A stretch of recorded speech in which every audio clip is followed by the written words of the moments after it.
ਕੁੱਤੇ ਜੋ ਦਰਗਾਹ ਉਦੀਦੇ ਸ਼ੇਰਾਂ ਉੱਪਰ ਭਾਰੇ ਪੀਰਾਂ ਦੇ ਸਿਰ ਪੈਰ ਮੁਹੰਮਦ ਵਾਹ ਵਾਹ ਪੀਰ ਹਮਾਰੇ।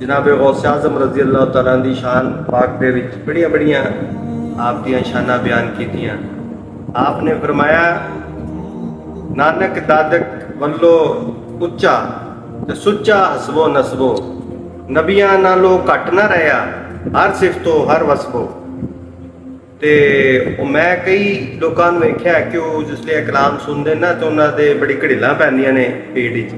ਕਿ ਜੀ ਨਬੀਆਂ ਨਾਲੋਂ ਘੱਟ ਨਾ ਰਿਹਾ। تو اللہ کے بندو حضور سرکار مدینہ علیہ الصلوۃ والسلام نے فرمایا کہ میری امت کے جو علماء اولیاء ہیں وہ بنی اسرائیل کے نبیوں کی طرح ہیں، اور جناب غوث اعظم کا مقام ان میں بہت اونچے مقام پہ ہے، اور حضرت خضر علیہ الصلوۃ والسلام جیسے جو ہے اولیاء بنی اسرائیل کے جن کے بارے میں نبی ہونے کا بھی کچھ ہے گمان لوگوں کو، تو وہ بھی جناب غوث پاک سے فیض یاب ہوتے رہے۔ اور یقیناً جناب غوث پاک کی بارگاہ کا مقام اتنا بلند ہے، اتنا عرفہ ہے کہ آدم علیہ السلام سے لے کے عیسیٰ علیہ السلام تک ہر نبی رسول کی ملاقات آپ سے ہوئی ہے، اور تمام اولیاء آدم علیہ السلام سے لے کے قیامت تک کے جو اولیاء ہیں وہ جناب غوث پاک سے ملے۔ تو جناب غوث پاک کی عظمت کا مقام جو ہے، شان جو ہے، یقیناً وہ یہاں تو داتا صاحب ملے تو پتہ چلے، یہاں پہ حضور سلطان العارفین یا میاں محمد بخش صاحب عارف کھڑی ملے تو بتائیں گے کہ جناب غوث پاک کا کیا مقام ہے۔ اندھو جاہلوں کو کیا پتا کہ غوث پاک کا کیا مقام ہے۔ اللہ تعالیٰ ہمیں فرقہ بازیوں سے محفوظ کرے اور نبیوں اور ولیوں کے مقام کو سمجھنے کی توفیق عطا کرے تاکہ دنیا میں بھی برکت ہو جائے اور آخرت بھی سنور جائے۔ تو میں جناب غوث پاک کے حوالے سے میرا جی چاہا کہ میں آپ کو ایک واقعہ بیان کروں۔ جناب غوث پاک کے زمانے میں ایک تاجر تھا، تو اس نے تجارت کے لیے جانا تھا، تو وہ اس وقت ایک بڑے بلند پایا ولی اللہ تھے، وہ بھی بلند پایا بزرگ تھے، صاحب کرامت تھے، ان کی خدمت میں حاضر ہوا۔ تو ان سے عرض کی کہ حضور میں نے تجارت کے لیے جانا ہے، تو میں آپ کی بارگاہ میں دعا کے لیے حاضر ہوں، نگاہ کے لیے آپ اجازت فرمائیں اور مجھے بتائیں کہ میرے لیے یہ سفر خیر و برکت والا ہے تو پھر میں چلا جاؤں۔ تو وہ جو ولی کامل تھے انہوں نے توجہ کی، نگاہ کرم فرمائی۔ جب توجہ کی، دھیان کیا، تو توجہ کے بعد فرمایا کہ اللہ کے بندے یہ سفر تیرے لیے جو ہے صحیح نہیں ہے، اس میں تجھے نقصان کا خدشہ ہے، لہذا تو یہ سفر نہ کر۔ تو اب یہ جو دنیا دار ہوتا ہے نا، یہ بڑا حریص ہوتا ہے، بڑا لالچی ہوتا ہے، اس کو دین کا نقصان ہو جائے تو کوئی ٹینشن نہیں ہوتی، مگر دنیا کے مال اسباب کا نقصان جو ہے نا یہ بہت پریشان کرتا ہے۔ دکان بند ہو جائے گی، اللہ رسول کا ذکر چھوڑ دینا ہے، نماز چھوڑ دینی ہے، اور خدا رسول کی محفل چھوڑ دینی ہے،